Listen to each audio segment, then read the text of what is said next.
In 2013, a group of men from Leicester were convicted of the sexual exploitation and abuse of a 16-year-old Sikh girl. But convictions like this are rare, and some community groups claim the authorities are failing Asian victims. Very dismissive. I believe they can do a lot more with the resources they have and the manpower they have, but they're not focused on this, and there is an epidemic in the UK and they need to work harder on it. You know, we have to work together and address this. If they're going to keep dismissive, the community, there's going to be reactions, there's going to be people taking things into their own hands. If there is a sense within the community that in some way we're not understanding it, we don't appreciate it enough, then the next step has to be, well, then we need to get to that appreciation, don't we? And so I would ask, through our contacts that we already have, through the community groups, but specifically if we need to sit down and create something new, we need to sit down and understand this. Recognise that this type of abuse has involved a small proportion of Pakistani men in this country, and we must talk about it, just like we talk about white abuse, just like we talk about abuse in the church. Massive problem, because I mean we have a 24-hour helpline, Sikh Awareness Society, and we could get up to 2 or 3 serious cases a week.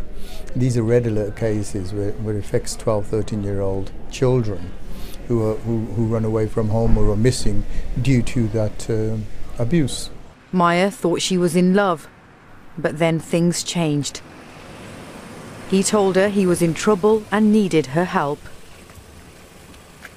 He said, would you be able to send me some pictures of yourself? And I said, what kind of pictures? He said, like, naked pictures. And I said, no, I'm not like that. I don't want to do that kind of stuff. But then he kept saying stuff like, oh, you don't love me, do you? You don't like me, you're just a kid, this, that. And I wanted to prove to him how much I did like him, and I didn't want anything to happen to him. She says things got worse.